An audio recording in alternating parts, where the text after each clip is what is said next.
प्यारे बच्चों, अस्सलाम वालेकुम वरहमतुल्लाहि वबरकातुह। कैसे हैं? क्या हालचाल है? सब बढ़िया। आज हम लोग अपना नया चैप्टर स्टार्ट करेंगे क्लास 11th का, दैट इज केमिकल इक्विलिब्रियम, है ना। पहले हम लोग पढ़ेंगे केमिकल इक्विलिब्रियम, फिर उसके बाद पढ़ेंगे आयनिक इक्विलिब्रियम। तो इकट्ठे अपना इनफैक्ट एक ही चैप्टर के अंदर बेसिकली दो पार्ट है ना। दोनों को अलग अलग भी पढ़ते हैं, ठीक। तो दो चैप्टर मिला करके एक chapter that is called chemical equilibrium and ionic equilibrium. आपका NCERT class 11th first book में लास्ट चैप्टर है ये अपना इक्विलिब्रियम, ठीक। तो सबसे पहले हम लोग स्टार्ट करेंगे केमिकल इक्विलिब्रियम, ठीक। वर्थ के हिसाब से ऐसा समझिएगा कि पूरी फिजिकल केमिस्ट्री में सबसे ज्यादा वर्दी कोई चैप्टर है तो यही केमिकल इक्विलिब्रियम और आयनिक इक्विलिब्रियम। इकट्ठे एक चैप्टर से 5-5 सवाल भी पूछे गए हैं नीट में। ऐसा भी हुआ है कि नीट में एक बार में एक चैप्टर से 5 सवाल भी आए हैं। जेई में भी वही कहानी है, आईआईटी में भी अच्छा खासा क्वेश्चन यहां से पूछा ही जाता है और लगभग हर साल ही यहां से सवाल आना ही आना फिक्स है, ठीक। इसलिए मार्क्स की बेसिस पे भी ये चैप्टर अपने आप में बहुत ज्यादा इंपॉर्टेंस रखता है। बट उससे पहली बात, साइंस के एतबार से अगर हम बात करें तो भी इस चैप्टर का अपना बहुत बड़ा इंपॉर्टेंस है, अपना बहुत बड़ा रोल है इनफैक्ट, है कि नहीं। तो पहला मुद्दा यही कि हम इक्विलिब्रियम पढ़ते ही क्यों हैं, या वो लोग जो रिपीटर अगर देख रहे होंगे इस लेक्चर को तो उनसे मेरा सवाल है कि आपने इक्विलिब्रियम पढ़ के क्या सीखा। जो लोग पढ़ रहे हैं शुरू में पहली बार, उनके लिए बात है कि हम क्यों पढ़ रहे हैं चैप्टर। जो पढ़ चुके हैं उनसे यह सवाल है कि आपने अगर इक्विलिब्रियम पढ़ लिया है तो वो पढ़ के क्या सीखा आपने, पूरे चैप्टर में आपने सीखा क्या, है कि नहीं। क्या मकसद है, क्या मुद्दा है, इस चैप्टर का असल रूह क्या है कि नहीं। सोल क्या है इस चैप्टर का, है कि नहीं। क्या सीखा आपने इस चैप्टर से, तब क्या बात करेंगे। इस पूरे चैप्टर में हम लोग आगे बढ़ते चला जाएंगे, अलग अलग चीजें पढ़ते चले जाएंगे, है ना। बिल्कुल बेसिक से शुरुआत करेंगे, ठीक है। बट पूरा चैप्टर पढ़ने के बाद एक चीज पहुंचेंगे, हम लोग पढ़ेंगे इक्विलिब्रियम कांस्टेंट। क्या बोलेंगे? Equilibrium constant, that is called KEQ।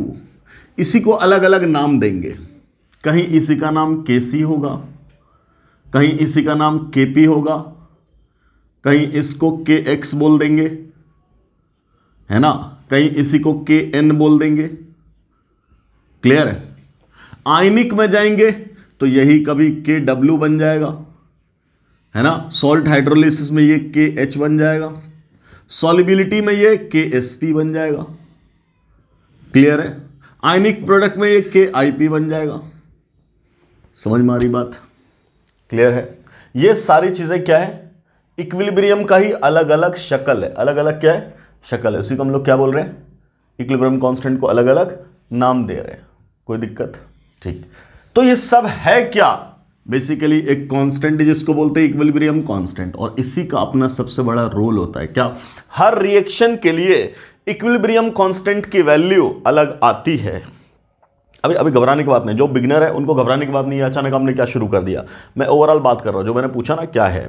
तो ये जो वैल्यू है ना, इसकी वैल्यू जब तुम आगे बढ़ोगे चैप्टर में तो तुम देखोगे कहीं इसकी वैल्यू क्या होगी, कहीं इसकी वैल्यू क्या होगी 1, कहीं इसकी वैल्यू क्या होगी 10 की पावर 5, कहीं इसकी वैल्यू क्या होगी 10 की पावर 39, कहीं इसकी वैल्यू क्या होगी 10 की पावर -27, ऐसा अलग अलग, कहीं 10 की पावर -15। ये सब वैल्यूज मिलेंगे किसकी, इक्विलिब्रियम कांस्टेंट के। इन सब का बेटा अपना अपना रोल है, अपना अपना रोल है। इन सब का एक मतलब है। क्या मतलब है? इक्विलिब्रियम कांस्टेंट की वैल्यू ही बताता है कि कोई भी रिएक्शन जो आगे बढ़ रहा है कितना आगे बढ़ जाएगा। हम बोल रहे हैं ये रिएक्टेंट है और ये प्रोडक्ट है, इन दोनों के बीच की बात हो रही है। कहां जाके रिएक्शन रुकेगा, शुरुआत किया था आपने, let the initial concentration is C। यहां 0 था शुरुआत में, यही तो घटेगा और ये बढ़ेगा। तो बढ़ते बढ़ते बढ़ते बढ़ते रिएक्शन जो बढ़ा तो कहां जाकर के रिएक्शन रुका, इनफैक्ट रुकता कभी भी नहीं है। देखेंगे ये बात भी कैसे कैसे नहीं रुकता है, क्या मतलब है इनफैक्ट। तो बोलेंगे कब जाकर के न इसका कोई चेंज हो रहा, न इसका कोई चेंज हो रहा, तो उसको बोलते रुक गया। हालांकि रुकता नहीं है, उस वक्त भी ये चेंज हो रहा होता है, ये चेंज हो रहा होता है, बट जितना चेंज ये हुआ उतना ये चेंज हो जाता है, तो इसलिए नेट इफेक्ट 0 हो जाता। क्लियर। तो बोलेंगे ऐसा कब होगा, जब इसमें नो नेट चेंज मिलेगा, इसमें नो नेट चेंज मिलेगा। वही जो स्टेज जहां पे अब न तो ये चेंज हो रहा है ना तो ये चेंज हो रहा है, तब क्या बोलेंगे, उस वक्त जो एक कांस्टेंट होगा इतना डिवाइडेड बाय इतना विथ पावर, उसको बोलते हैं इक्विलिब्रियम कांस्टेंट। अभी हम लोग थोड़ी देर में सब डिफाइन करेंगे। क्लियर है? उसको क्या बोलते हैं? Equilibrium constant. तो जनरल बात तुम ये समझो कि equilibrium constant is simply ratio of concentration of product at equilibrium stage divided by reactant at equilibrium state. ऐसा कब? इक्विलिब्रियम की कंडीशन पे ऐसा। ठीक, अब मैं बोल रहा हूं यही तो ये केपी लिखो, केसी लिखो, जो भी बोलो, मैंने इसको बोला इक्विलिब्रियम कांस्टेंट। अगर इसकी वैल्यू मैं लिख रहा हूं, ये सब वैल्यूज दे रहा हूं, तो आप क्या बोलोगे? अगर मैंने जैसे ये बोला, आपको एक वैल्यू चुनी मैंने ये, तो तुम क्या बोलोगे? ये बहुत ज्यादा है, 10 की पावर 39 का मतलब समझ रहे? गिन भी नहीं पाएंगे, इतना ज्यादा। इसका मतलब क्या है? ये किसकी वैल्यू है? इसकी वैल्यू। तो अगर मैं इतना रेशियो बराबर ये रख दूं, तो तुम क्या बोलोगे? प्रोडक्ट बाय रिएक्टेंट की वैल्यू इतनी है। इसका मतलब योर प्रोडक्ट कॉन्सेंट्रेशन इज 10 की पावर, क्या लिख दिया मैंने? 39, तो लिख दो 39 इनटू कॉन्सेंट्रेशन ऑफ रिएक्टेंट। मतलब इक्विलिब्रियम स्टेज पे प्रोडक्ट का कॉन्सेंट्रेशन 10 की पावर 39 टाइम्स है रिएक्टेंट के कॉन्सेंट्रेशन से। क्लियर है? समझ में आ रही बात? तो ये लगभग कब होगा? तो बोलेंगे ये रिएक्शन कम लगभग क्या मानेंगे इसको? कंप्लीट मानेंगे। प्रोडक्ट इतना ज्यादा रिएक्टेंट से, इसका मतलब क्या हो गया? पूरा का पूरा रिएक्टेंट ऑलमोस्ट कंप्लीट हो गया। रिएक्शन ऑलमोस्ट क्या हो गया? कंप्लीट हो गया। पूरा रिएक्टेंट कंप्लीटली किसमें कन्वर्ट हो चुका है? प्रोडक्ट में। अगर हम बोल दें यही 10 की पावर -27, तब तुम क्या बोलोगे? इस प्रोडक्ट की वैल्यू कितनी है? 10 की पावर -27 है कि नहीं? इसका मतलब क्या है? Now your product at equilibrium is 10 की power -27 times that of reactant. तो अब तुम क्या बोलोगे? 10 की पावर -27 टाइम्स का मतलब क्या? रिएक्टेंट बहुत ज्यादा है प्रोडक्ट के मुकाबले में। इसका मतलब रिएक्शन आगे बढ़ा ही नहीं, है कि नहीं? फ्रैक्शन के लिए बढ़ा था, वहीं रुक गया। इसका मतलब रिएक्शन आगे बढ़ ही नहीं रहा। इसका मतलब रिएक्शन पूरा ही पूरा बढ़ चुका है। अगर इन सब रेंज में वैल्यू आती है 10 की पावर 1 2 3 4 ऐसा, तब क्या बोलेंगे? प्रोडक्ट भी ठीक ठाक है और रिएक्टेंट भी ठीक ठाक है। क्लियर है?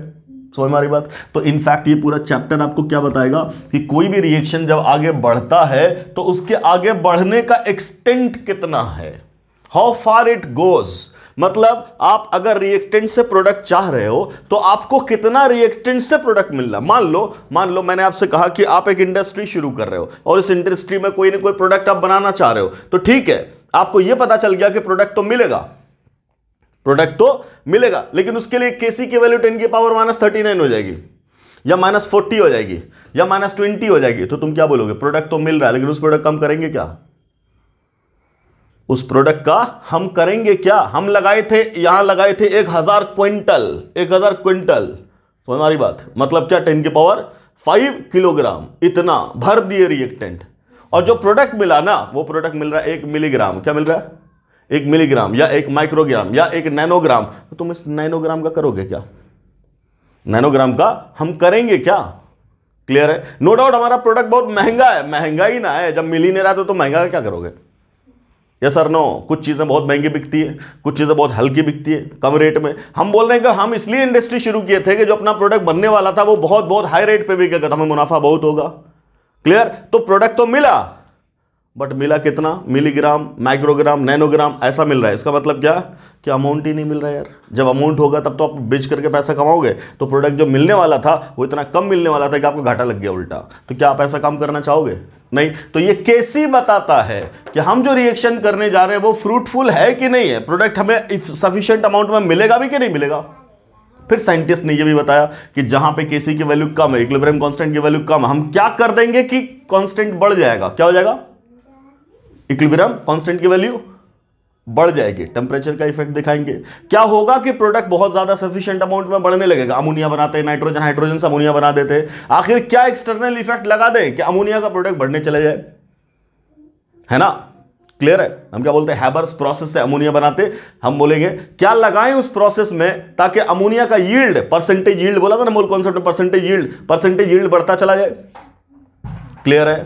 तो ये सारी बातें करेंगे कहां? इस चैप्टर में। मैंने इसलिए बोला क्या कि केमिस्ट्री के पॉइंट ऑफ व्यू से, साइंस के पॉइंट ऑफ व्यू से इस चैप्टर का अपना एक मकाम है, अपना एक वैल्यू है। क्लियर है? बहुत ज्यादा इंपॉर्टेंस है पूरी इंडस्ट्री में।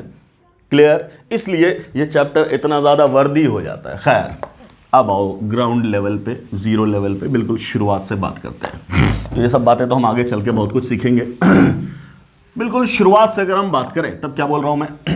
सबसे पहली बात कि इक्विलिब्रियम की जब भी बात आएगी तो इक्विलिब्रियम एक स्पेसिफिक टाइप ऑफ रिएक्शन में होगा, और उस स्पेसिफिक टाइप ऑफ रिएक्शन को बोलते हैं हम लोग रिवर्सिबल रिएक्शन। क्या बोलते हैं? Reversible reaction. उस स्पेसिफिक टाइप ऑफ रिएक्शन को क्या नाम देते हैं? Reversible reaction. फिर मैं आपसे बोल रहा हूं क्लास टेंथ में क्या बोला था आपने बोला था chemical reaction and their equation, पढ़ा था ना चैप्टर नंबर 1। तो मैं वहीं से शुरू कर रहा हूं। रिएक्शंस, क्या बोला आपने कि रिएक्शंस अलग अलग टाइप के थे। एक को नाम दिया आपने कॉम्बिनेशन, एक को नाम दिया डिकम्पोजिशन, एक को नाम दिया डिस्प्लेसमेंट, एक को नाम दिया डबल डिस्प्लेसमेंट। ये सर नो एक इस कैटेगरी पे। फिर बोला आपने रिडॉक्स एक्सेट्रा एक्सेट्रा, फिर बोला एंडो एक्सोथर्मिक एक्सेट्रा एक्सेट्रा। तो अलग अलग टाइप का क्लासिफिकेशन था। एक क्लासिफिकेशन इस टाइप से भी तो होगा क्या? डायरेक्शन की बेसिस पे। डायरेक्शन की बेसिस पे क्या? आपने रिएक्टेंट लिया और प्रोडक्ट मिल गया, प्रोडक्ट वापस नहीं आया। क्लियर? ऐसा एक रिएक्शन। दूसरा ऐसा लिया, ये रिएक्टेंट लिया, क्या बन गया? प्रोडक्ट, और फिर प्रोडक्ट भी वापस रिएक्टेंट में आने लग गया। प्रोडक्ट भी वापस रिएक्टेंट में आने लग गया। तो ये भी तो एक टाइप ऑफ रिएक्शन है। क्या दोनों टाइप ऑफ रिएक्शन सेम है? तब बोलेंगे बिल्कुल नहीं, दोनों टाइप ऑफ रिएक्शन क्या है? बिल्कुल डिफरेंट है। दोनों क्या है? डिफरेंट है। क्या डिफरेंस है? बोलेंगे डायरेक्शन, है कि नहीं, कि किस डायरेक्शन में ये प्रोसीड कर रहा है। तब क्या बोलेंगे? बिल्कुल डिफरेंट। ये तो सिर्फ एक ही डायरेक्शन में जा रहा है, उसको क्या बोल रहे हैं? दोनों डायरेक्शन में जा रहा है। क्लियर? ऐसा रिएक्शन जो एक ही डायरेक्शन में प्रोसीड करे, ऐसे वाले को बोलते हैं हम लोग इर्रिवर्सिबल रिएक्शन। क्या बोलते हैं? Irreversible reaction. समझ में आ रहा है? क्लियर? ऐसा रिएक्शन जो दोनों डायरेक्शन में जाए, ऐसे को हम लोग क्या बोलते हैं? Reversible reaction. क्या बोलते हैं? Reversible, able to get reversed, reversible reaction. समझ रहे हो? क्लियर? और जो अपना पूरा चैप्टर है केमिकल इक्विलिब्रियम, उसमें यही पढ़ना है। मतलब ये नहीं पढ़ना है, ये नहीं पढ़ना है तो पहले इसको हम खत्म कर दें थोड़ा सा डिस्कशन करके। क्लियर? लिखो, सबसे पहले लिखो irreversible reaction. irreversible reaction which proceed in reaction which proceeds in single direction only, which proceeds in single direction only is called reaction which proceeds in single direction या one direction only is called irreversible reaction, is called irreversible reaction। ऐसे reaction को हम लोग क्या नाम देते हैं? irreversible reaction। सुनो, यहां आवाज हो रही, क्लास ले रहे ना। irreversible reaction। क्लियर है बेटा? ऐसा रिएक्शन क्या होगा? एक ही डायरेक्शन में प्रोसीड करेगा, इसको क्या बोलेंगे हम लोग? irreversible reaction। ठीक है? क्या बोला हमने? हम कह रहे हैं कि A से अगर सिर्फ B मिला, क्लियर है, एक ही डायरेक्शन में, B वापस नहीं आया, तो रिएक्शन को क्या बोलेंगे? रिएक्शन को क्या बोलेंगे? इर्रिवर्सिबल। क्लियर? आराम से। मैंने बोला ये 10 मोल था, ये 0 मोल था। थोड़ी देर के बाद ये 5 मोल हो जाएगा, तो ये भी 5 हो जाएगा। थोड़ी देर के बाद ये 2 हो जाएगा, तो ये 8 हो जाएगा। जो यहां से जा रहा है वही तो वहां बन रहा है। थोड़ी देर के बाद ये 0 हो जाएगा, तो ये 10 हो जाएगा। यही ना, यही ना। क्लियर? इसका मतलब एक टाइम आएगा जब A 0 हो जाएगा। बोलो यस और नो? एक वक्त आएगा जब A 0 हो जाएगा। क्लियर? उसी वक्त को तो बोलोगे at this stage reaction is complete. अब क्या बोलोगे? Reaction is complete. बोलो यस और नो? बोलेंगे। जब रिएक्टेंट ना बचे तब क्या बोलते हैं उसको? रिएक्शन को कंप्लीट। ओके, मान लो मैंने बोला A plus b giving C, A plus b giving C। ऐसा रिएक्शन है कि अब more than 1 reactants are present. ऐसा हमने बोला ये 10 मोल, ये 10 मोल। क्लियर? इनिशियली तो ये 0, यही दोनों तो बन के जा रहा है। अगर दोनों का कोएफिशिएंट बराबर रख दिया मैंने, तो दोनों साथ खत्म होगा, क्योंकि अमाउंट भी सेम है। ये 0 हो गया, ये 0 हो गया, तो यहां कितना बनेगा? 10। क्लियर? Reaction completed. अगर मैंने बोला लेट इट इज A और ये बोला B, यहां बोलोगे C। क्लियर? यहां मैंने बोला ये 10, ये 20, ये 0। अब बोल क्या बोलोगे? ये जब 0 हो जाएगा तो ये 10 तो बचेगा ना, बच गया। पढ़े ना मोल कॉन्सेप्ट में सब? तो यहां कितना बना? 10। यस और नो? कौन खत्म हो गया?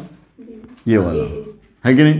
इसका उल्टा कर दें, लेट्स से हम क्या बोल रहे हैं, ए और बी और सी। अब बोले ये है 20 मोल और ये है 15 मोल और ये है 0, तो तुम बोलोगे ये खत्म होगा, ये 5 मोल बच जाएगा और ये 15 मोल बनेगा। बोले बेटा ये सर नो, पहला केस ये था दोनों खत्म, दूसरा ये केस है जब ए आपका खत्म हुआ, तीसरा ये केस है जब आपका बी खत्म हुआ। इसका मतलब क्या है? इर्रिवर्सिबल रिएक्शन में हमें क्या दिख रहा है कि रिएक्टेंट हर हाल में खत्म तो होगा ही। अगर सिंगल रिएक्टेंट सिस्टम था तो that will be completely consumed. अगर more than one reactants are present तब उनमें से कोई एक तो जाएगा ही, या ऐसा भी हो सकता है कि दोनों ही चला जाए। ऐसा हो ही नहीं सकता क्या कि दोनों का दोनों रिएक्टेंट बच जाए और तुम उसको बोलो reaction is complete. Clear? Reaction complete कब बोला जाएगा? जब आगे बढ़ना बंद हो गया। आगे बढ़ना कब बंद हो जाएगा? जब दोनों में से एक रिएक्टेंट कंप्लीटली कंज्यूम हो जाएगा। क्लियर? इसका मतलब irreversible reaction is always 100% complete. Clear? पहला पॉइंट क्या बोलेंगे? Irreversible reactions are always 100% complete. तो लिखना इर्रिवर्सिबल रिएक्शंस आर या ऑलवेज गो फॉर कंप्लीशन। बोलेंगे दैट इज, मतलब कंप्लीशन का मतलब क्या? That is reactant is completely consumed. Clear? Okay. यहां तो कोई लिमिटिंग रिएजेंट की बात नहीं हो रही, बट एक से ज्यादा जब रिएक्टेंट होगा तब तुम क्या बोलोगे? There may be limiting and excessive reagent. Clear है? ठीक, क्या बोलेंगे? Concept of limiting reagent and excessive reagent बोलो इज वैलिड। इसको बंद नहीं किया था। हाँ जी सर। सो बीच में डिसकंटिन्यू हो गया, उसके लिए सॉरी। ठीक, हाँ हम लोग शुरू कर रहे हैं। क्या बात कर रहे थे यहां पे कि अपना अगर रिएक्शन इर्रिवर्सिबल है ना, तो अगर इर्रिवर्सिबल है तब क्या बोलेंगे? Irreversible reaction always go for completion. ठीक, अगर बोला एक ही रिएक्टेंट है तब तो काई का लिमिटिंग रिएजेंट वही खत्म होगा। अगर दो रिएक्टेंट हैं तब अलग अलग सिचुएशन मैंने बोला कोई भी खत्म हो सकता है। हमने इस वाले रिएक्शन में क्या बोला? दोनों का दोनों खत्म हो गया। इस वाले रिएक्शन में क्या बोला? ये वाला तो खत्म हो गया और ये वाला बच गया। 10 और 20 लिए थे तो इसका 10 तो खत्म हो जाएगा। तो 1 मोल से 1 मोल तो 10 से 10 रिएक्शन करेंगे तो 10 गया, 10 बच गया। क्लियर? ठीक, और इसका 10 बनेगा because stoichiometric coefficients is same, है ना? ओके, अगला क्या बोल रहे हैं? या 1 मोल से 1 मोल। ठीक, तो यहां 20 लिया, यहां 15 लिया, ये तो कम है, ये जाएगा खत्म, ये हो गया खत्म 0। तो 15 से 15 रिएक्ट करेगा तो 5 बच गया। 15 तो गया, 5 बच गया, बनेगा कितना? तो लिमिटिंग रिएजेंट डिसाइड्स, पढ़ा हम लोगों ने मोल कॉन्सेप्ट में, 1 से 1, है ना? 1 मोल बी से 1 मोल सी, है ना? तो 15 से 15 बन गया। ऐसा हुआ तो हम लोगों ने क्या देखा कि जब मोर देन वन रिएक्टेंट है then there is possibility of limiting and excessive reagent both. तो बोलेंगे इर्रिवर्सिबल रिएक्शन में concept of limiting reagent and excessive reagent is valid. Clear? कोई तकलीफ? ठीक, अब क्या बात कर रहे हैं? क्या यहां पे रिएक्शन कंप्लीट होने से पहले कहीं रुकता हुआ आपको दिख रहा है? बोलेंगे नहीं। क्लियर? इसका मतलब जब बीच में रुका ही नहीं कहीं तो हम क्या बोलेंगे? क्या कोई इक्विलिब्रियम है? क्या कोई ऐसा स्टेज आया जब फॉरवर्ड बैकवर्ड दोनों हो रहा है? तो बोलेंगे ना, यहां तो रिवर्सिबल है नहीं तो बैकवर्ड का आएगा, सिर्फ फॉरवर्ड ही फॉरवर्ड। ठीक, इसका मतलब concept of equilibrium is not valid here. Clear? तो इर्रिवर्सिबल में तुम क्या बात करोगे? इर्रिवर्सिबल में क्या बात करोगे? Concept of equilibrium is not valid for irreversible reactions. Clear? ठीक, फिर हमने आपसे क्या बोला? ये पूरा अपना chapter that is chemical equilibrium and ionic equilibrium किसके लिए वैलिड है? रिवर्सिबल रिएक्शन के लिए। ठीक, इर्रिवर्सिबल रिएक्शन वहां वैलिड है ही नहीं। ठीक, तो हम लोगों ने इर्रिवर्सिबल पढ़ना था, हम लोगों ने पढ़ लिया कि इर्रिवर्सिबल रिएक्शन क्या होते हैं, इसका अपना काम कोई भी नहीं है। इर्रिवर्सिबल अपना किया, यहीं पे खत्म, कोई दिक्कत। अब हम लोग बढ़ेंगे किसमें? रिवर्सिबल रिएक्शन में। तो लिखो अगला लिखो reversible reaction.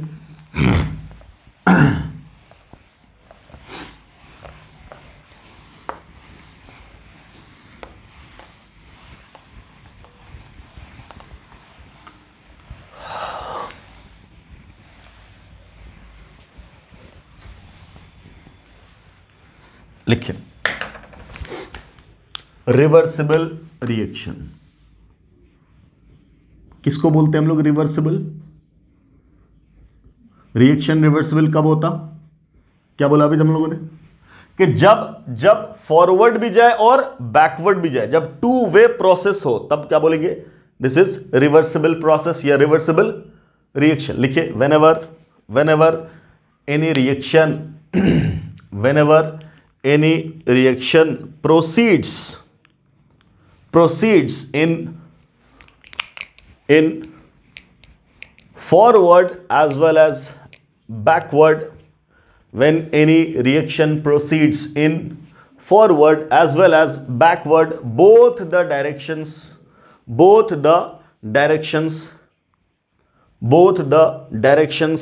then we call it reversible reaction, then we call it reversible reaction। Clear है? अब क्या बोल रहे हैं? रिवर्सिबल रिएक्शन दोनों डायरेक्शन में चल रहा है। पहला हमने ले लिया सिंपल सिचुएशन, ए है और ये बना रहा है बी। क्या बना रहा है? बी। कोई दिक्कत? एक ही रिएक्टेंट लिया, एक ही प्रोडक्ट लिया, सिंपलेस्ट वे। क्लियर? अब बोला रिवर्सिबल है तो ये वापस भी तो जाएगा, ये वापस भी जाएगा। अगर ऐसा नेचर हो गया तब हम लोग क्या बोलेंगे? रिएक्शन कैसा है? रिवर्सिबल। अगर ऐसा दिख रहा है कहीं तब क्या बोलेंगे? रिएक्शन कैसा है? रिवर्सिबल। कोई दिक्कत? ओके, ठीक है। अगर हमने बोला मोर देन वन रिएक्टेंट है, let we have a plus b giving c, और ये सी टूट के वापस क्या ए और बी दे रहा है, तो अलग situation, again it is reversible, because अपना नोटेशन ऐसा दिख गया तो हम बोल रहे रिवर्सिबल। अगला लेट रिएक्टेंट तो एक ही है, अब प्रोडक्ट एक से ज्यादा है, बी प्लस सी, इसको भी क्या बोल रहे हैं? टू वे प्रोसेस दिख रहा है यहीं पे, तो हम क्या बोलेंगे? रिवर्सिबल। क्लियर? ऐसा हो लेट ए और प्लस बी दो रिएक्टेंट और प्रोडक्ट भी एक से ज्यादा, क्या बना रहा है? सी और प्लस डी। क्लियर? और ये वापस, तब क्या बोलेंगे? फिर से अगेन रिवर्सिबल। जहां ऐसा लिखा हुआ मिल जाए तब हम क्या बोलेंगे? The reaction is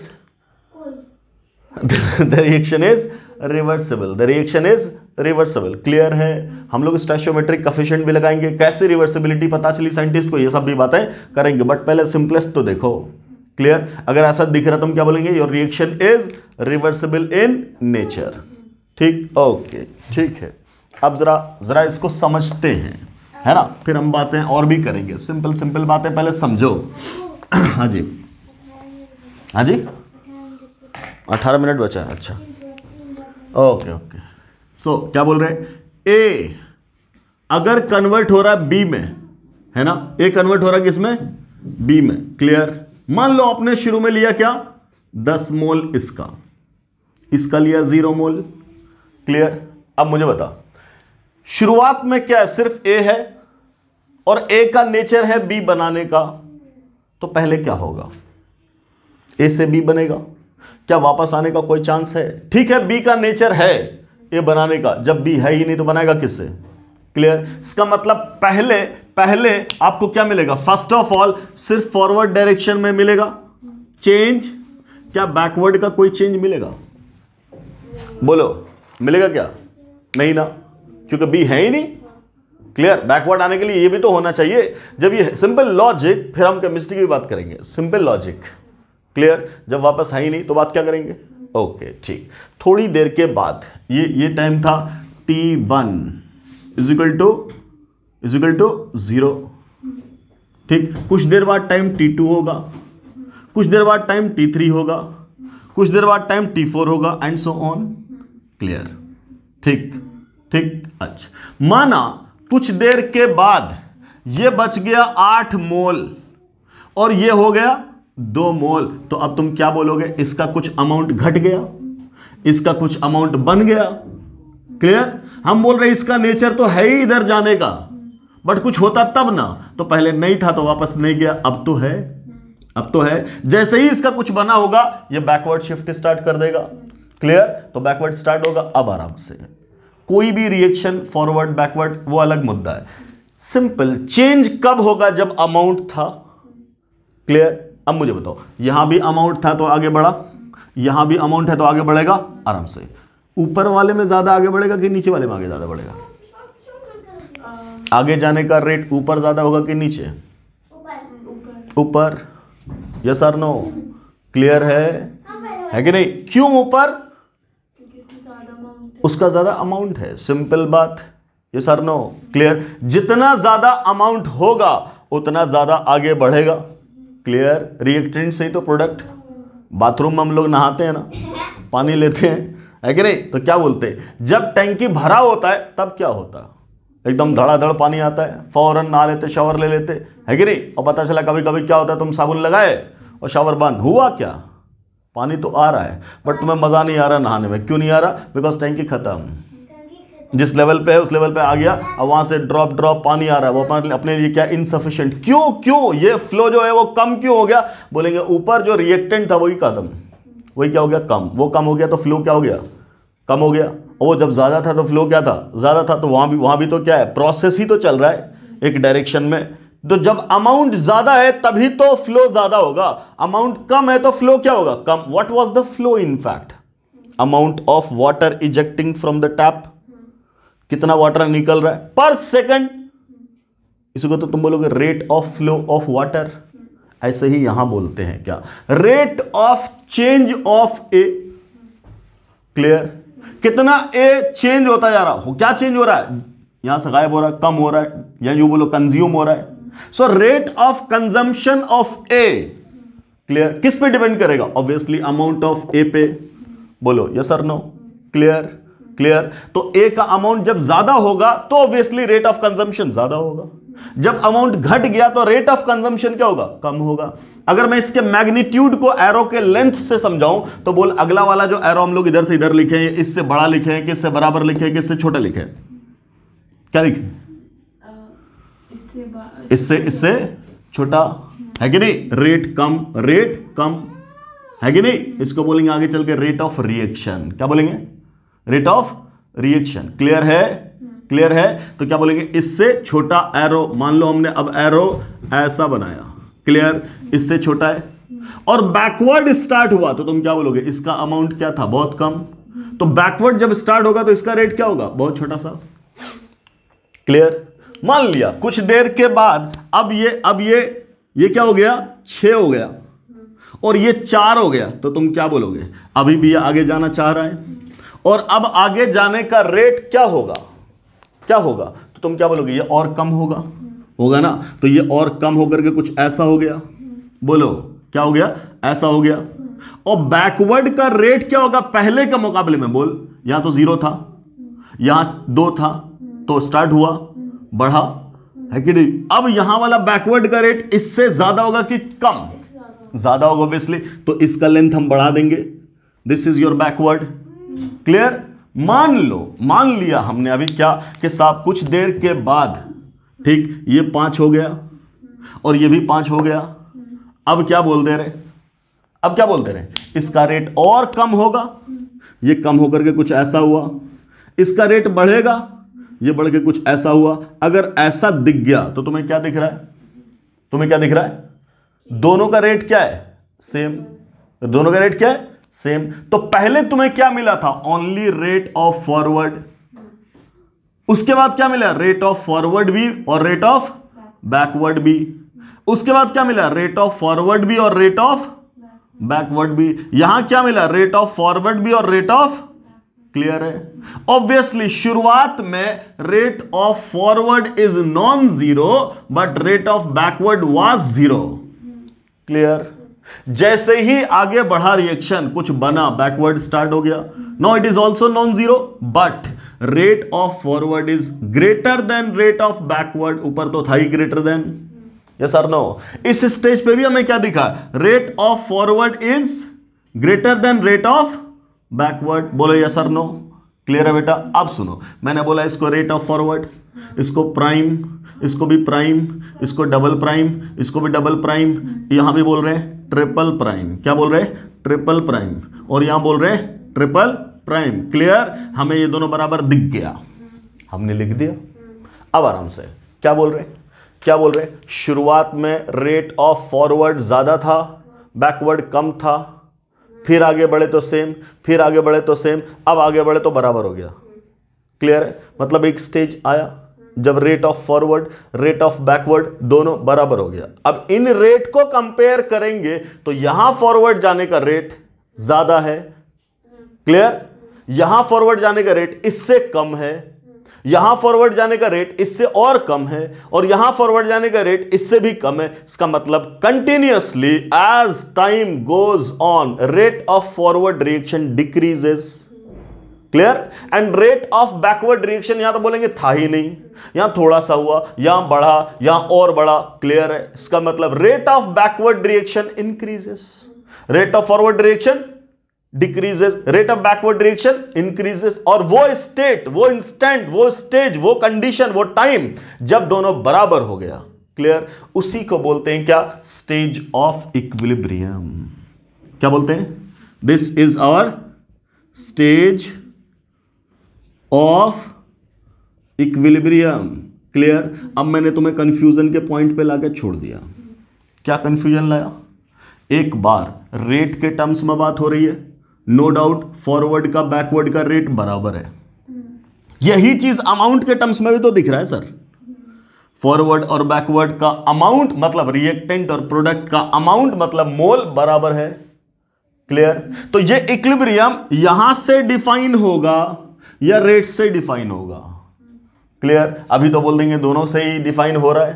clear? लेकिन एक बात क्लियर कट समझना है, क्या क्या कि कभी भी ऐसा नहीं बोलना है कि इक्विलिब्रियम तभी आएगा जब दोनों का अमाउंट बराबर होगा। नो डाउट मैंने यहां लाया, मैंने यहां ऐसा क्रिएट किया सीन।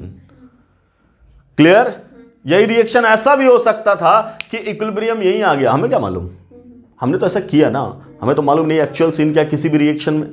क्लियर? यहां भी रिएक्शन में इक्विलिब्रियम आ सकता था, इक्विलिब्रियम यहां भी आ सकता था, इक्विलिब्रियम यहां भी आ सकता था। अगर यही इक्विलिब्रियम आ जाता, सॉरी यहां तो जीरो है, थोड़ा सा बड़ा होगा, मान लीजिए पहले स्टेज हमने ये माना, यही इक्विलिब्रियम आ गया, इसका मतलब आगे इसके आगे जाने का चांस ही नहीं है, यही फॉरवर्ड बैकवर्ड बराबर हो जाता। बोलो यस सर नो? तो इक्विलिब्रियम का स्टेज कहीं भी आ सकता है। इक्विलिब्रियम के लिए कोई गारंटी इस बात की नहीं है। क्या गारंटी नहीं है? किस बात की गारंटी नहीं है?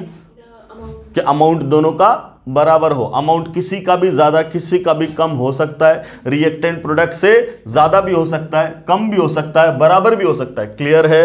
क्लियर है? तो इक्विलिब्रियम के बारे में मैं एक सिंपल सी बात क्या कह रहा हूं आपसे, स्टेज ऑफ इक्विलिब्रियम के बारे में क्या बात कर रहे हैं वो सुनो। क्या क्या? Number of mole of reactant at equilibrium may be greater than number of mole of product, may be less than number of mole of product, may be equal to number of moles of product, all are allowed। Clear cut समझना है, क्या बोल रहे? All are allowed. समझ मारी बात?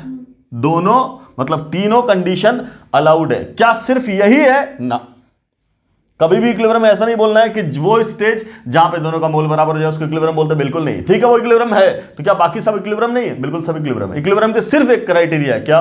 The stage where rate of forward and rate of backward reaction becomes equal. Clear? क्या बोलेंगे? साफ साफ क्या बोलेंगे? Equilibrium is the stage of reaction at which rate of forward reaction is equal to rate of backward reaction। बस इतनी बात। Clear है? क्लियर? समझ मारी बात? इसको अमाउंट से कोई लेना देना नहीं है, इसको अमाउंट से कोई लेना देना नहीं है। रिएक्टेंट का अमाउंट ज्यादा बराबर कम सब हो सकता है। क्लियर? क्या होगा? It depends on the nature of reaction, it depends on the nature of reaction. क्या मतलब? नेचर उस पे हम रिएक्शन को देखकर बता सकते हैं क्या? बिल्कुल नहीं, एक्सपेरिमेंट करेंगे तभी बता पाएंगे। क्लियर है? एक्सपेरिमेंट करेंगे तभी बता पाएंगे। क्लियर?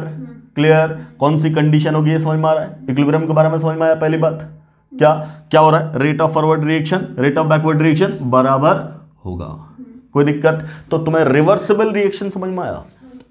अभी अपना मुद्दा इक्विलिब्रियम नहीं है, अभी तो मुद्दा था रिवर्सिबल। नो डाउट उसी के सहारे हम आगे बढ़ते बढ़ते यहां तक पहुंच गए। क्लियर? कोई दिक्कत? अब रेट जब हम लोग निकालते हैं, रेट थोड़ी सी रेट की भी बात कर ही लेते हैं। मिटा दें इसको। ठीक, अब अगर हम रेट ऑफ रिएक्शन जो भी हम लोगों ने बोला, क्या है रेट ऑफ रिएक्शन, उसकी बात कर लें, फिर आगे बढ़ते हैं। रेट किसी भी चीज का क्या मतलब होता है? पर यूनिट समथिंग, है कि नहीं? पर यूनिट समथिंग, है ना। मान लो तुम अंगूर खरीदने गए, ठीक, और 500 रुपए का 5 किलो अंगूर मिला, इसका मतलब रेट क्या उसका?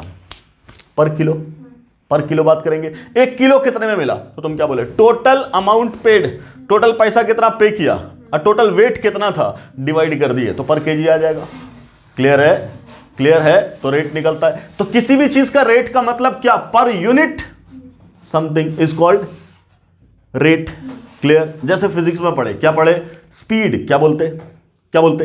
कितने टाइम में कितना डिस्टेंस कवर किया इज कॉल्ड स्पीड। क्लियर है कि नहीं? क्या बोलेंगे? डिस्टेंस कवर्ड पर यूनिट टाइम। तो हमने बोलो, मान लिया कि साहब 100 मीटर पार कर गए, कितने में? 5 सेकंड में। स्पीड क्या है? तो तुम क्या बोलोगे? 100 मीटर डिवाइडेड बाय 5। क्लियर है? Total distance by total time, यही ना, इसी को तो स्पीड बोलते हैं। यहां पे क्या बोल रहे हैं? Rate of reaction, rate of reaction. Let we have A as reactant and क्या बोलोगे? B as product. अगर ये इर्रिवर्सिबल रिएक्शन होता तो एक ही डायरेक्शन में रेट कैलकुलेट किया जाता, फॉरवर्ड के लिए। अगर अपना रिवर्सिबल रिएक्शन है तो तुम क्या बोलोगे? रेट ऑफ फॉरवर्ड भी डिफाइन होगा, बोलो, और रेट ऑफ बैकवर्ड भी डिफाइन होगा। क्लियर है? कोई दिक्कत? ठीक, अब रेट को हम लोग क्या बोलेंगे? कोई भी रिएक्शन का जो रेट होता, rate of reaction is equal to क्या? क्या बोलेंगे? अब मुझे बताओ, रिएक्शन के दौरान पहले होता क्या है? तो तुम क्या बोलोगे? रिएक्शन, मान लो ये वाला रिएक्शन है, आगे जा रहा है अगर, तो तुम क्या बोलोगे? ये रिएक्टेंट क्या हो रहा है? घट रहा है। और ये प्रोडक्ट क्या हो रहा है? बढ़ रहा है। यस और नो? अगर हम चेंज बोल दे तो यहां का चेंज क्या है? इसके रेस्पेक्ट में चेंज क्या है? डिक्रीज। और इसके रेस्पेक्ट में चेंज क्या है? इंक्रीज, अगर ये प्रोडक्ट है। क्लियर? तो हम लोग क्या बोलेंगे? हम लोग क्या बोलेंगे? इट इज सिंपली क्या? क्या बोलो? क्या बोलेंगे? Increase in amount of product per unit time, per unit time, या decrease in amount of reactant. बोलो बेटा, बोल सकते हैं क्या? पर यूनिट टाइम बोल सकते हैं, दोनों तरीके से डिफाइन कर सकते हैं। क्लियर? अब अमाउंट या तो मोल में लिया जाता है या तो कॉन्सेंट्रेशन में लिया जाता। क्लियर है? तब तो अमाउंट ही है। क्लियर? मान लो हमने कॉन्सेंट्रेशन के टर्म्स में डिफाइन कर दिया, तब तुम क्या बोलोगे? पर यूनिट बोले हो ना, पर यूनिट, इसका मतलब टाइम से डिवाइड करना पड़ेगा। So rate of reaction may be defined as क्या? क्या बोलो? क्या? रिएक्टेंट के टर्म्स में लिखोगे तो डिक्रीज है, प्रोडक्ट के टर्म्स में इंक्रीज है, तो मैं क्या लिख सकता हूं? क्या लिख सकता हूं? Increase in concentration of product. और प्रोडक्ट क्या अपना? बी। प्रोडक्ट यहां क्या, या ऐसा लिख दूं मैं, सीधा लिख दो, प्रोडक्ट ही लिख दूं, प्रोडक्ट लिख सकते हैं, है कि नहीं? डिवाइडेड बाय क्या? टाइम टेकन, जितना टाइम लिया, है ना। और इसी को क्या लिख सकते हैं? इसी को रिएक्टेंट के टर्म्स में क्या बोलेंगे? Decrease in concentration of reactant divided by time. बोलो, समझिए, परेशान नहीं कर, टाइम टेकन। क्लियर? टेकन। ठीक, क्या बोल रहे? Time taken. तो ये रिएक्टेंट के टर्म्स में रेट डिफाइन किया और ये प्रोडक्ट के टर्म्स में रेट डिफाइन किया। बोलो, कोई तकलीफ, कोई दिक्कत? समझ मारी बात? तो ये क्या है? प्रोडक्ट के टर्म्स में, और ये क्या है? रिएक्टेंट के टर्म्स में क्या डिफाइन किया गया? Rate of reaction, rate of reaction. कोई दिक्कत? ठीक, आप चाहे रिएक्टेंट के टर्म्स में बोलो, चाहे प्रोडक्ट के टर्म्स में बोलो, मुझे यहां बता, या तुम क्या बोलोगे? अगर मैं रिवर्सिबल रिएक्शन की बात करूं तो रेट ऑफ फॉरवर्ड भी बात होगी और रेट ऑफ बैकवर्ड भी बात होगी। अगर मैं बोलूं what about rate of forward reaction, तब तुम क्या बोलोगे? क्या बोलोगे? What is decrease in concentration of A, क्योंकि अब तो रिएक्टेंट ये है। Clear? Divided by time taken बोलेंगे। उसी तरीके से रेट ऑफ बैकवर्ड बोले फिर रिएक्टेंट के टर्म्स में, तो अब बैकवर्ड के लिए रिएक्टेंट कौन सा है? यही वाला ना। तो तुम क्या बोलोगे? बोलो, decrease in concentration of B divided by time taken. Clear है?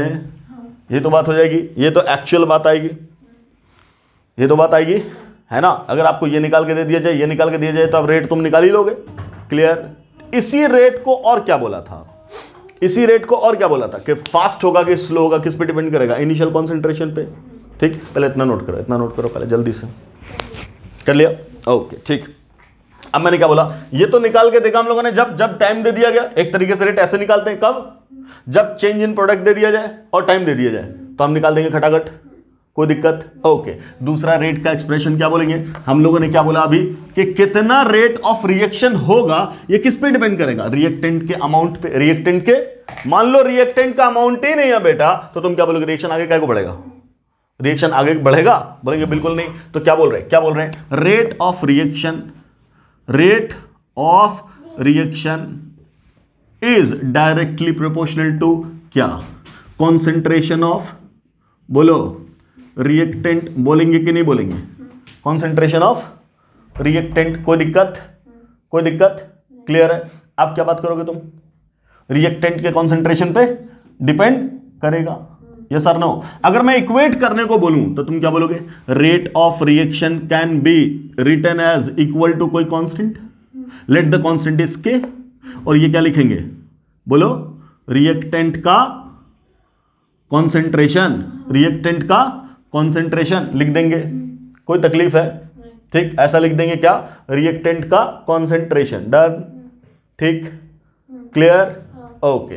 अब इसी को मैं अगर यहां अप्लाई करने की कोशिश करूं, तब तुम क्या बोलोगे? Rate of forward reaction will be directly proportional to क्या?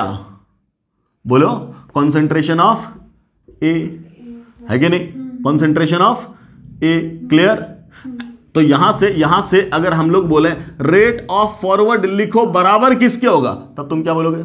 कोई कांस्टेंट होगा के एफ, कांस्टेंट होगा के एफ, और यहां क्या? ए, ऐसा लिख देंगे। ठीक, और यही बोले rate of backward is directly proportional to क्या? तो तुम क्या बोलोगे? क्या बोलोगे? Concentration of B, concentration of B. Backward के लिए रिएक्टेंट कौन है? यही ना बेटा। और यहां से तुम क्या लिख दोगे? Rate of backward reaction will be equal to क्या? बोलो, यहां से लिख देंगे के बी, और यहां क्या? बोलो, कॉन्सेंट्रेशन ऑफ बी। तो क्या मैं इस रेट को यहां ले जा सकता हूं? ये सब काम कर सकते हैं, कोई दिक्कत? ये तो था सिंपल बात, ये सब सिंपल बातें हैं। कब? जब यहां कोई स्टोइचियोमेट्रिक कोएफिशिएंट नहीं है और यहां भी कोई स्टोइचियोमेट्रिक कोएफिशिएंट नहीं है। अगर कोई स्टोइचियोमेट्रिक कोएफिशिएंट आ गया, तब हम इसी पे लगा देंगे पावर। तब क्या लगा देंगे? पावर। ठीक, और फिर जो एक्सप्रेशन बनाएंगे उस एक्सप्रेशन का नाम होगा लॉ ऑफ मास एक्शन। क्या नाम होगा? Law of mass action. ठीक है, लिखना जरा, law of mass action, law of mass action लिखिए, मिटा देंगे सब। ठीक है,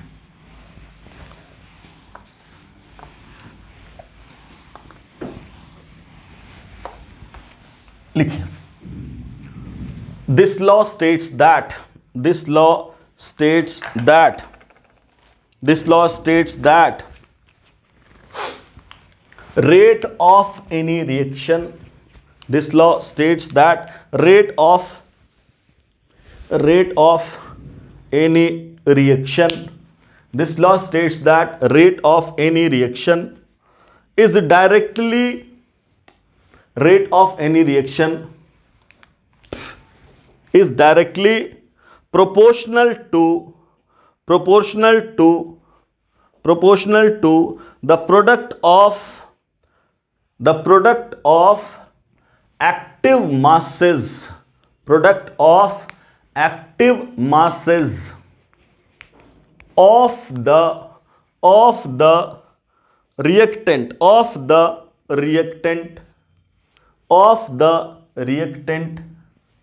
raised to the power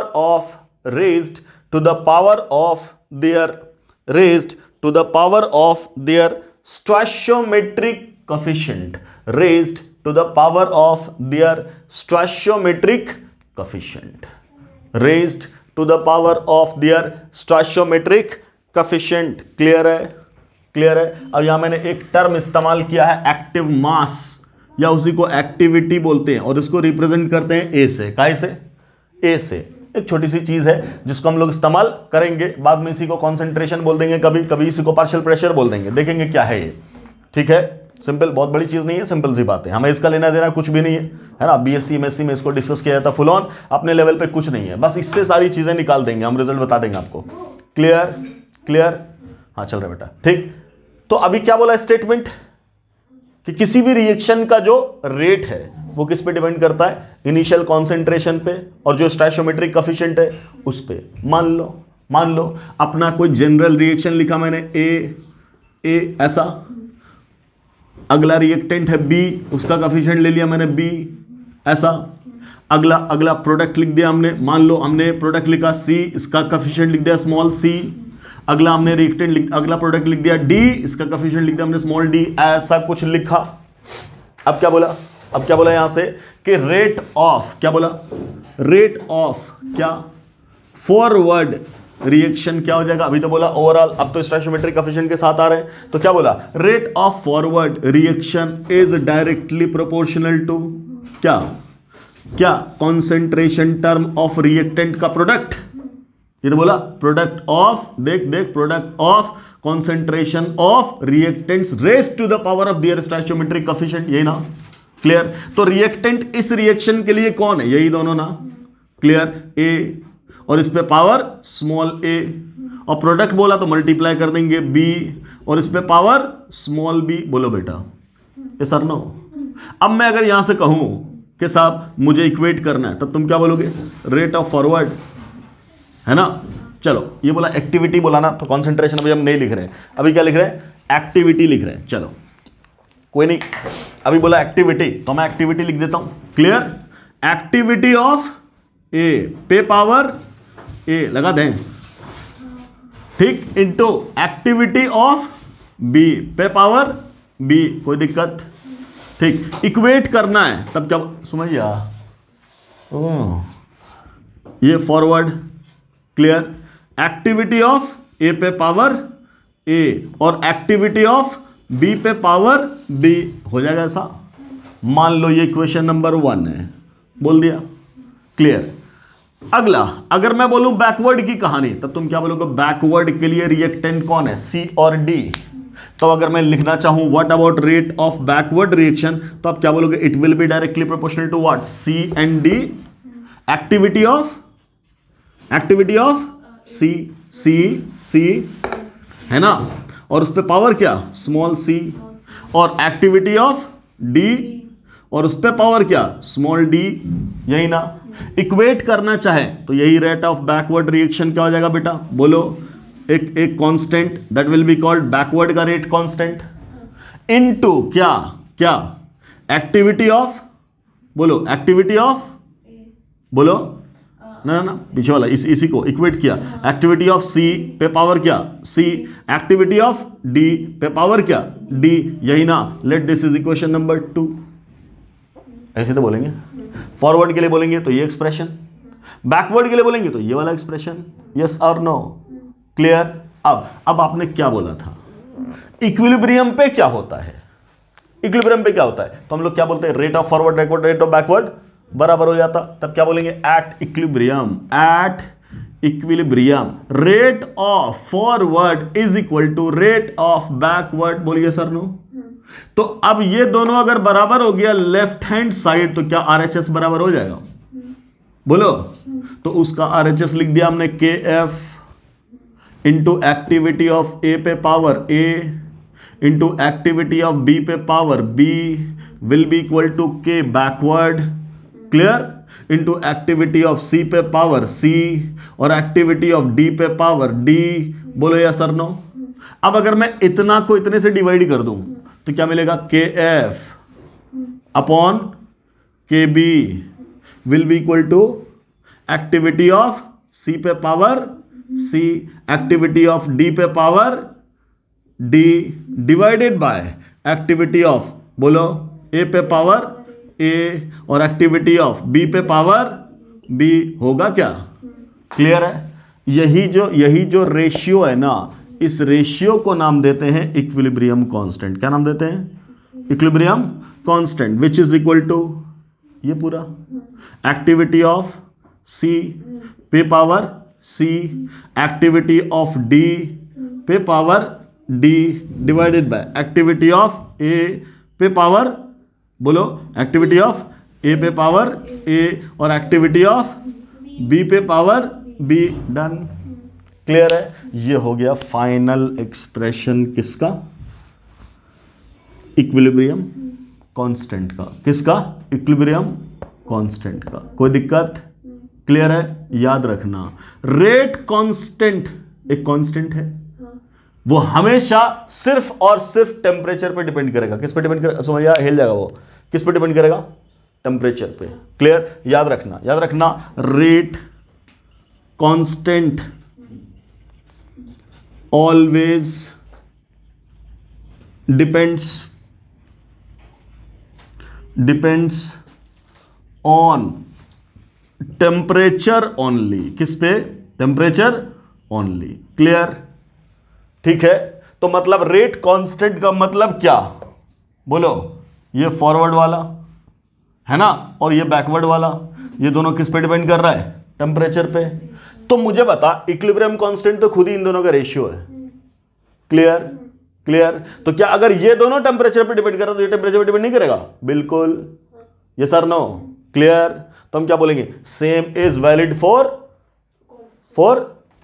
equilibrium constant, है कि नहीं? ठीक, same is valid for equilibrium constant. तो क्या लिख दोगे तुम?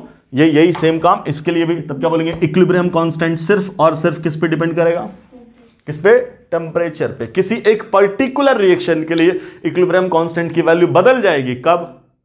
जब टेम्परेचर बढ़ाएंगे या टेम्परेचर घटाएंगे। क्लियर है? कोई दिक्कत? ठीक, इतना हो गया आपका क्या? इक्विलिब्रियम कांस्टेंट का expression. And this is your mathematical form of law of mass action. अब इसी एक्टिविटी को ही तो हमें बदलना है। क्या? अलग अलग फॉर्मेट में। जब हमारे पास एक्वस सॉल्यूशन होगा तब इसकी जगह घटा के कॉन्सेंट्रेशन रख देंगे। मतलब कॉन्सेंट्रेशन के टर्म्स में रखना चाहेंगे तो इसको घटा के ब्रैकेट में बदल देंगे। इसी को प्रेशर के टर्म्स में रखना चाहेंगे तो पार्शियल प्रेशर लिख देंगे गैसियस फॉर्म में। क्लियर? ठीक, इतनी बात समझ में आई? डन। तो यहां तक पहुंचे हम लोग इस लेक्चर में। ठीक, नेक्स्ट लेक्चर में हम लोग इसके आगे बढ़ेंगे और बात करेंगे किसकी? एक्टिविटी की। ठीक, तो आज टाइम कम अपने पास, जरा छोड़ के आ जाओ समझिए को। ठीक, फिर उसके बाद हम लोग डिस्कस करते हैं। ठीक है बच्चों? क्लियर? ठीक, तो इतना एक बार कायदे से देख लीजिएगा। शायद आपका पहला ही लेक्चर ब्रेक हो गया, वो भी आधा पार्ट में, इसमें भी टाइम नहीं मिला। खैर कोई बात नहीं, अगला लेक्चर हम लोग फुल ऑन लेंगे। ठीक, तो चलिए अगले लेक्चर से फिर हम लोग शुरू करते हैं। यहां तक एक बार अच्छे से नोट्स बना लीजिएगा, उसको कायदे से पढ़ लीजिएगा। खास के 11th के बच्चों के लिए पहला लेक्चर है, तो जरा ढंग से कायदे से नोट्स बनाओ, उसको ठीक से पढ़ो, नई चीजें हैं उसको एब्जॉर्ब करने की कोशिश करो। क्लियर है? ठीक, एक बार समझ में नहीं आए दोबारा देखो, देख करके समझने की कोशिश करो। ठीक, फिर हम लोग अपना ये सफर एंजॉय करते हैं। नेक्स्ट लेक्चर में मिलते हैं आपसे। ठीक, thanks for watching the video. अस्सलाम वालेकुम।